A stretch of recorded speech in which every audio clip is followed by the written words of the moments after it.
Gospel according to John. We've made it all the way to John chapter 4. We're at the end of John chapter 4 here. Verses 43 through 54, we're looking at what John has labeled the second sign. There's already been one sign.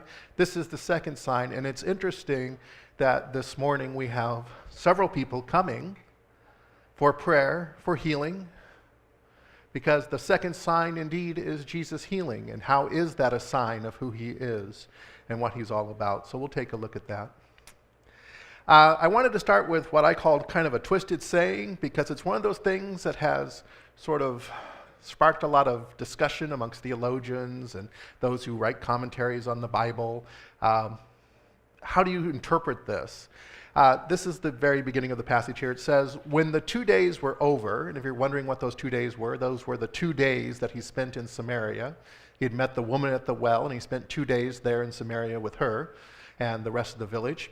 He went on from that place to Galilee, for Jesus himself had testified that a prophet has no honor in the prophet's own country. And when he came to Galilee, the Galileans welcomed him, since they had seen all that he had done in Jerusalem at the festival, for they too had gone to the festival. And the little twisted part that everybody's having a hard time stumbling over is this part about, for Jesus himself had testified that a prophet has no honor in the prophet's own country. And they're trying to figure out, well, what is he talking about? Which is his own country? So they kind of go, well, was it Judea? That's where he was coming from. But he had been received very well there before he left and went to Samaria. So they're like, well, it probably isn't Judea. Is it Samaria? Maybe he's not welcome there in Samaria. But no, the Samaritans received him with gladness and asked him to stay, and he stayed for 2 days. Well, then maybe it's Galilee. But if you'll see later, as we look at the verses, when he gets to Galilee, he's received very, very well. And they're like, well, what exactly is his hometown? Maybe it's Nazareth. It could be Nazareth, because that's like part of Galilee. Well, we're not sure. And they can't figure out which is his hometown that he calls home that he's not well received. And really, the issue is not that any of these were his hometown. The issue is this. What Jesus is saying, it says he only stayed 2 days and he moved on because no prophet's welcome in their own hometown. What he's really trying to say is this: do not wear out your welcome. Right? How many of you have heard the old saying that guests are like fish, after 3 days they stink? Right? Don't wear out your welcome. That if you stay too long in one place, people get a little too used to you. Jesus is an itinerant rabbi. He's an itinerant teacher, and he moves from place to place. And if he stays too long and makes it his home, then his impact is less. And so that's really what he's saying. He's saying, don't wear out your welcome. So he leaves from Samaria after 2 days because he did not want to wear out his welcome there. And he moves back on into Galilee. So now we have him in Galilee, and this is where he performs his second sign. Then he came to Cana in Galilee, where he had changed water into wine. Now there was a royal official whose son lay ill in Capernaum. And when he heard that Jesus had come from Judea to Galilee, he went and begged him to come down and heal his son, for he was at the point of death. Then Jesus said to him, unless you see signs and wonders, you will not believe. The official said to him, sir, come down before my little boy dies. And Jesus said to him, go, your son will live. And the man believed the word that Jesus spoke to him and started on his way. And as he was going down, his slaves met him and told him his child was alive. So he asked them the hour which he began to recover. And they said to him, yesterday at 1 p.m, the fever left him. The father realized that this was the hour when Jesus had said to him, your son will live. So he himself believed, along with his whole household. Now this was the second sign that Jesus did after coming from Judea to Galilee. The second sign. Now, we saw the first sign, which was water into wine. Thank you, Jerry, for the Johnny Cash song, Water into Wine. A little review for us. That was perfect. Okay, where we know that wine is a symbol of the Messianic Age, that large quantities of wine are associated with the Messianic Age to come, and that it's a time of blessing, prosperity, and joy, and that wine tends to promote joy. And so it is a sign of who he was by having these large flowing quantities of wine. And so then the question is, how is healing the second sign? So if we're going to read this passage correctly, if we're going to interpret this passage correctly, that's the question that must be answered. How is healing a sign of who Jesus is? And so let's take a look at that. Now, to understand this, we have to understand first century medicine. One of the biggest problems that we have when we're reading and interpreting the Bible is we tend to look at it as 21st century Western people and take our perspective and our ideas and place them into the Bible, but it wasn't written by 21st century Western people. Okay? It was written by people in the Middle East in the first century. And so to understand it, we have to take that context. How did the people who originally read this, how did the people who originally received this, how did they understand what was going on? And so we're going to put this in context of first century medicine. Let me tell you, in the first century, medicine was not very advanced. They had this belief, if you look at the Greeks and you look at the Romans and you look at the Babylonians in the ancient world, they had this belief that the gods were responsible for healing and that evil spirits were responsible for sickness. And this was their idea about health. So if you needed a particular part of your body healed, you'd have to go to the priest and find out which god was responsible for that part of the body and then offer up prayers and sacrifices to that particular god. And then, of course, if it was something that had to do more with erratic behavior, they oftentimes attributed that to evil spirits. And so you might call a priest to come and exorcise you to get rid of these evil spirits, hopefully to heal you in that sense. I put this little picture in here. This is a picture. It's a relief from a Greek temple. It shows them carrying off the patient to what is known as an Aesculapian. Now, the god of healing for the Greeks was Aesculapius. And they had these buildings that they called Aesculapians where they would heal people. And in fact, if you look, there's a little snake up there. That snake is called an Aesculapian. It's a breed of snake that we have nowadays. That would be the snake that you'd find on the Caduceus, the little symbol of the medical community, would be the Aesculapian snake. And Aesculapian was kind of an interesting place.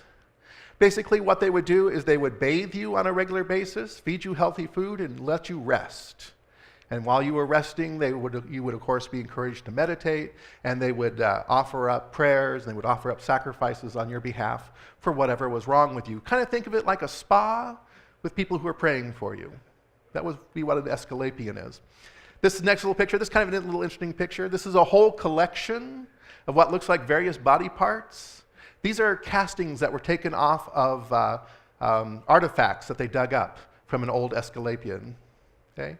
And literally, these are votive candle holders. What you would do is, if your leg was bad, you'd put a candle and some incense in that, and you'd burn it. And supposedly, Aesculapius then would recognize, oh, you need your leg healed? I'll do that for you. So you can see all the various different body parts for whichever part happens to ail you at the moment. You would put in a candle and some incense and offer up prayers, and Aesculapius would look down and heal you in that way. So this is kind of the idea of what first century medicine was like. It was mostly dependent upon the gods, although they did have some folk medicine. It's interesting, the Romans did have sort of traveling hospitals that went with the army, that they set up in tents.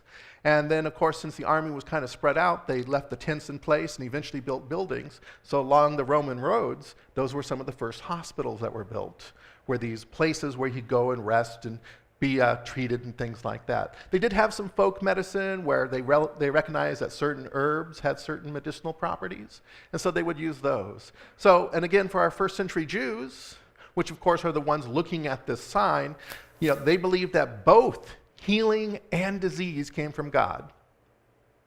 That both healing and disease came from God, and they got a lot of this from the first 5 books of the Bible. We can see here in Exodus 15, it says, he said, if you listen carefully to the voice of the Lord your God and do what is right in his sight and give heed to his commandments and keep all his statutes, I will not bring upon you any of the diseases that I brought upon the Egyptians, for I am the Lord who heals you. And so they very much believed that God was responsible for healing. So if you were sick, you needed to pray to God. But along with this idea was also the idea that he was responsible for the sickness as well.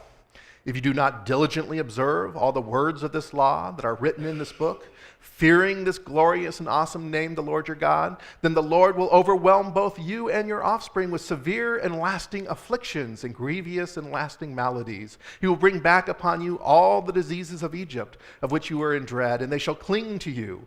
Every other malady and affliction, even though not recorded in the book of this law, the Lord will inflict on you until you are destroyed. That sounds pretty severe, huh? And so again, putting this all in the proper perspective, the ancient Jews believed that God was responsible for both healing and for disease, and that it was a matter of whether or not you followed the law or not, whether you were a sinner or not, whether you were clean or unclean or not, and that if you were some kind of nasty sinner, you brought disease upon yourself. And so this was the idea that was going on at that time. So this is why in John chapter 9, we'll see this a little bit later, that we have, as he walked along, he saw a blind man from birth, and his disciples asked him, Rabbi, who sinned, this man or his parents, that he was born blind? This is why the disciples would ask this kind of question. They see a blind person, they said, oh, well, obviously he sinned, either him or his parents, and so he's been afflicted with blindness. And you'd say, who'd ask that kind of question? That's a ridiculous question. Nobody sinned. And this is what Jesus does. He corrects their thinking. He corrects their false narrative and says, nobody sinned. This man is blind so that I may be glorified. And Jesus heals him of his blindness. But this was the thinking of the time, that if you were sick, it was because you did something bad. We can see this in the story of Job, right? Job is afflicted, and all his friends come by and say, well, what did you do? You must have done something. And Job's like, I'm innocent. I didn't do anything. Oh, no, you're lying. You're just denying it, whatever. And for chapter after chapter, they preach at him saying, well, admit your sin, and then you can be healed. And yet Job was completely blameless. And so Jesus teaches the same message. It's not about sickness being connected to sin. That's not why people get sick. In Jesus' time, healing was a sort of a mix of folk medicine. They did have herbs and different spices that they used. They used poultices sometimes to help draw out infections. They had very crude surgery techniques. They did have, we found among some of the Roman hospitals, what they call a bone lever, where they would they would insert it into the wound and put your bone back into place. It was not exactly an exact science, but it was an advance over what they had believed. Okay, they believed in divine intervention, that God was the one who was going to heal you. And they also believed in exorcisms. Again, that a lot of the diseases, especially those that showed a lot of unusual behavior patterns, were because of demons. And so oftentimes, they would bring in people to exorcise demons, to get rid of these kind of things. So this is what Jesus is dealing with, this belief in this area where healing comes from the divine. So, here we have a Roman official. That's probably the best translation, Roman official. Roman official is one of those really generic titles, royal official. It's one of those really generic titles. We're not quite sure what it means. It could mean somebody who was attached to the army, like a centurion. It could mean somebody who was attached to the royal family, which would be related to Herod. It could be somebody who worked in his court. We don't know. But he was apparently some kind of nobleman. He comes to Jesus. And the reason he comes to Jesus is because he had already heard about the miraculous things that he had done in that area. Jesus had returned to Cana, where he turned water into wine, and that story spread. And so Jesus had sort of a reputation of being a miracle worker. Jesus had also cleared the temple, and so he had the reputation of being a prophet. And so here he sees this particularly pious individual who's known for supernatural abilities. And so, of course, this Roman official comes to him, right? Because that's where you go to get a cure. There's really not a lot of doctors. Doctors were looked at with suspicion. And so he turns to the miraculous. And he goes to Jesus and he says, look, my son is dying. He has this high fever. Will you come and will you heal him? And Jesus says, just go. Your son will live. And it's amazing that the nobleman takes him at his word. It's like, all right, I believe you have supernatural abilities, so I'm going to go. And he went. And of course, when he's on his way, the slaves come and tell him, your son was healed. And when he checked, it was at the very hour that Jesus spoke it. And it's at that moment that he believed, and this is why I think he's probably attached to Herod's house, that he believes in Christ. He believes in Jesus as the Messiah. He and his entire household believe at this point because they've seen the evidence of it for their own eyes. So, how is this a sign? If you remember, John has been cast into jail. John the Baptist has been cast into jail. It's interesting because even John the Baptist began to have his doubts. He asked a question. He sent people out to ask Jesus a question. This is the question that he asked Jesus. When John heard in prison what the Messiah was doing, he sent word by his disciples and said to him, "Are you the one who is to come, or are we to wait for another one?" And Jesus answered him, "Go and tell John what you hear and see. The blind receive their sight, the lame walk, the lepers are cleansed, the deaf hear, the dead are raised, and the poor have good news brought to them." Because this is a quote from the Old Testament of what the Messiah will do when he gets here. And he says, tell them what you're seeing. I'm doing the things the Messiah is supposed to do when he gets here. And this was his response to John. So, healing in the ancient Greek, Roman, and Jewish world indicated divine intervention. A healing indicated that God was active and at work. Healing was also an indication of the Messianic Age, that when the Messiah got here, he would heal people, heal the nation and heal people. And so with these two thoughts of here's divine intervention and here's what the Messiah is supposed to be doing, when Jesus heals this person's son, it is the second sign of who he is. Not only is he the Messiah, but he is also divine. And the nobleman believed. He's like, you know, you're telling me at the very hour he spoke it and said my son will live, he started to recover? That's amazing. He must be who he says he is. And so this is why we consider this the second sign, and John marks this as the second sign.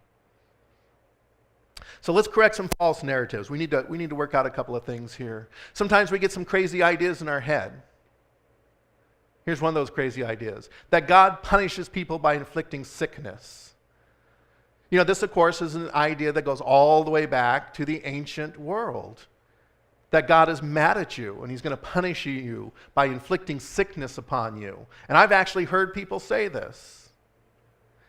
You know, they go to people who are dying and they look at them and go, well, what did you do to offend God? Maybe God's trying to teach you a lesson. And this is not the way the world works. You know, we are in the 21st century here. We understand that sickness is caused by germs and viruses and other environmental things. We know that there are things happening at the cellular level that I can't understand. I'm not a biologist. But there are things happening that causes the sickness, that it's not God punishing us. God is not angry at you. And God doesn't work in this way where he punishes you. I get so sick and tired of turning on the TV and listening to some fundamental evangelist start screaming out that God is judging the nations. And he's sending out these sicknesses and he's sending out these plagues. I'm like, why don't you sit down and shut up? Because you're not preaching Jesus.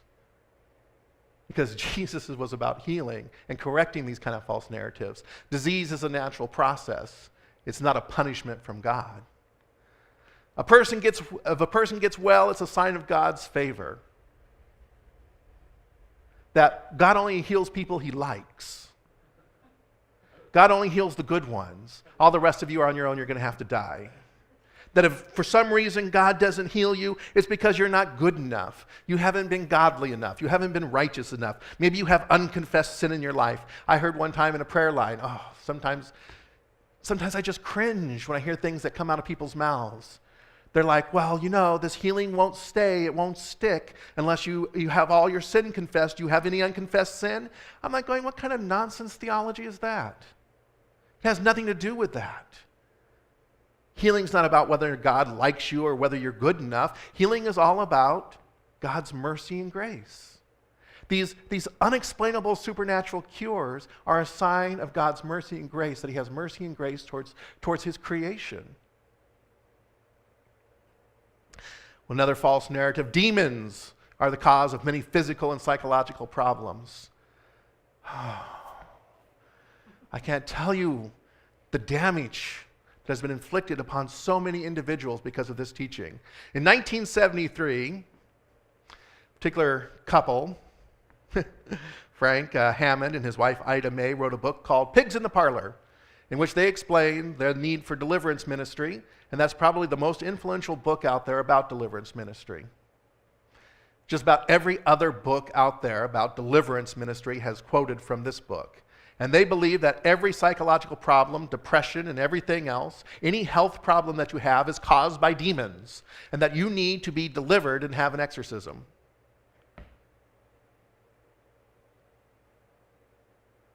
I'm like, who puts this kind of stuff on people? They have a whole chapter devoted to schizophrenia, where they list out like about 10 different demons that are intertwined in there, and you got to call each one out by name and cast them out. And then the person will be healed of schizophrenia. You know what's going to happen if you lay hands on a person with schizophrenia and tell them they're demon-possessed? They're going to believe it, and they're going to start acting it out. You really want to tell a depressed person that they're demon-possessed? And that if they keep feeling depression, it's because they don't have enough faith? That's just going to drive them deeper into depression. This is spiritual malpractice, people.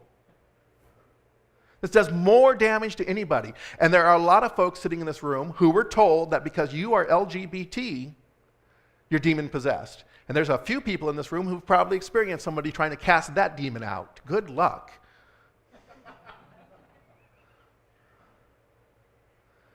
We have done such damage with this crazy idea that was part of the ancient world because they didn't know about medicine. Look to the material world before you blame demons. Please. If you see somebody who's performing deliverance ministry and tell somebody they can just go off their meds because the demon's gone, reach over and slap that person for me. There's another narrative I didn't put up here, but I'm going to say it anyway because I just have to. I'm on a rant at this point. I'm sorry. This drives me crazy. I hate supposed faith healers who will tell you that you didn't get well because you didn't have enough faith. I think that's the stupidest thing I've ever heard. And I have a simple solution for it. I got it from Dr. Gene Scott. I don't agree with Dr. Gene Scott on a lot of stuff, but here's one point I agree with him on. He said, you know what? You just take that faith healer, you take a hammer to his knee, and we'll see how much faith he's got. If he's got enough, he'll get up and walk.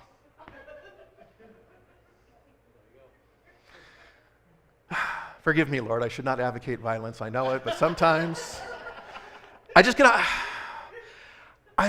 get so frustrated and I get so tired and I get so angry at the damage that is caused to people in the name of Jesus over really bad theology like this. And it breaks my heart because there are a lot of hurting people who are just given such bad advice. So, how do you take a story like this amazing and wonderful story about healing, and how do you apply it to your own life? You know, we can see it as a sign of who Jesus is. He's divine, that healing comes from God. We can see it as he's the Messiah, that it's an inbreaking of the kingdom happening, that when the kingdom is fully realized, there will be no more sickness and no more death. We can see it as this beginning of the kingdom that is and is not yet at the same time. It's the beginning of the kingdom happening, and it is a sign of who Jesus is. But we can look at it in other ways too. First one, please, don't be quick to say that God is judging you. Somebody gets sick, do not run to them and say, oh, well, what did you do? Why is God mad at you? Why is God punishing you? The LGBT community was so demonized during the 80s with the AIDS epidemic, being told that God is judging them, and they still bear those scars, and they still resent the church because of that message. And a lot of us will be out there today at the gates trying to counter that message, saying that's not true. God was not judging you. God was not judging you. It's a natural process of what happened, a natural and unfortunate process. Don't shun everyday miracles and demand extraordinary ones. Please be careful about this. If you are on medication, please stay on it until your doctor takes you off of it. Medication is miraculous. It's an everyday miracle. Do you know we still don't understand fully how aspirin works? We just know it does. Is that not a miracle in itself? You know, God has created these individuals and given them amazing intellect and reasoning abilities. And working through them, he has created medicine. God has created medicine through these wonderful people that he has created. And he has given them spirits of love and caring to take care of other people. God is working through people. Let us not forget that God works through people. Let us not shun the beautiful everyday miracles that he has created for us, and demand, no, you heal me in this miraculous way instead. I don't want to take medication. No, I don't want to have a surgery. I demand that you heal me some other way. Don't do that. Don't do that. Remember when Jesus was tempted in the wilderness? Throw yourself off of this temple and prove you're God. And what was Jesus' response? Don't tempt the Lord your God. And yet we do this every day by demanding extraordinary miracles on our behalf. God has provided wonderful miracles for you through his creation, the doctors and the nurses and the others who are caring for you. Now, the how and the why, the miraculous, are still mysteries. People ask me sometimes, they say, do you believe in healing? Yes, I do. Do you believe in the actual miraculous? Yes, I do. Well, how does it work? I haven't got a clue. And can I tell you, my personality type struggles with that. I love science. I love answers. I'm on a constant search for the truth. I want to know what's true. I love to dig that stuff out. That's important to me. And I hate an unanswered question. And I have this question before me, how does the miraculous work? I'm like, I don't know. And it drives me nuts. But I do know that it works. Okay, so I get to tell my age here. 1964, when I was born. When I was born, there were complications. At that time, there was problems for mothers who had mismatched blood types from their children. I think it's called uroblastosis. I can't remember what it's called. But usually it's the pH factor that's off, positive or negative blood. Nowadays, in fact, in 1965, the year after I was born, they created an injection that solves that problem. But back when I was born, I was mismatched blood type to my mother. Because I have an older brother, the first child, when the mother's body recognizes that there's this mismatch in blood type, creates antibodies against it. And so when the second child comes along, these antibodies fight against the child. Like I said, now they just have an injection. They just inject the mom and everything's good. Back in those days, that was a serious condition. When I was born first jaundiced, and all the pH levels and all my body chemistry was way, way off. And it was predicted at the time of my birth that I would not live. The doctors and nurses expressed concern to my parents. They said, we're not sure about this child. We're not sure he's going to live. His body chemistry is too off. It's just wrong. And your child hasn't even cried yet. Hasn't made a noise. It's not fighting for his life. They were watching my body chemistry. The only solution that they had were they were literally going to take all of my blood out of my body and put in a donor's blood, a full and complete transfusion. They had donors waiting for the moment that my body chemistry went too far. My grandparents heard that the evangelist and the healer, Kathleen Kuhlman, was appearing in Los Angeles. How many people know who Kathleen Kuhlman is?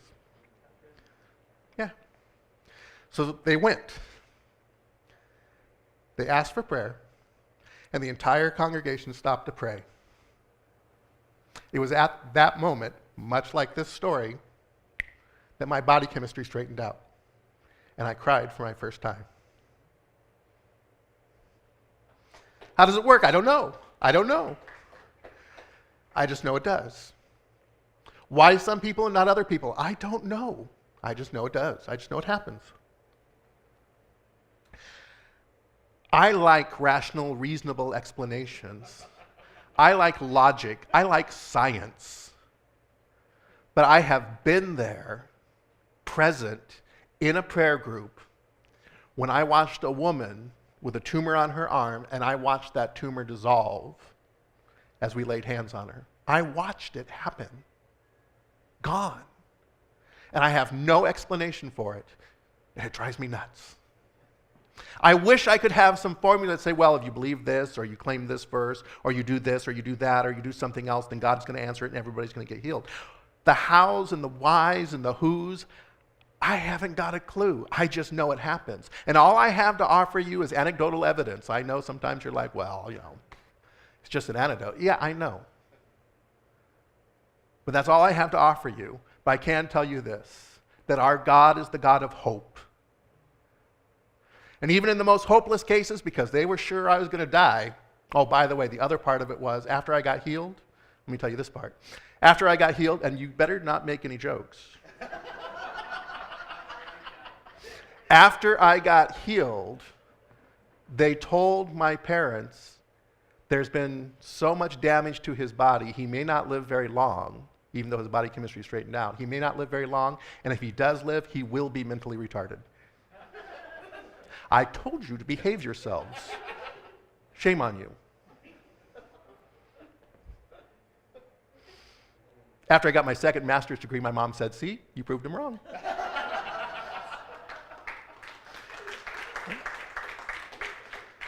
So how and why, I don't know. I haven't got a clue. And the who's, I wish I understood. I have seen people who are so deserving of healing not get healed. And I've seen people who literally, I'm like going, why would you heal that person? And yet they've been healed. It has nothing to do with how much faith you have. You can look through the Bible. Some people in the Bible had faith, some had no faith. And they got healed. It has nothing to do whether you're a good or bad person, whether you're a sinner or not a sinner. I don't know. It's a mystery. But it happens. It happens. And so we should always pray for it. We should always pray for healing. With that, I'm going to ask the praise team to come back. Let's close in prayer.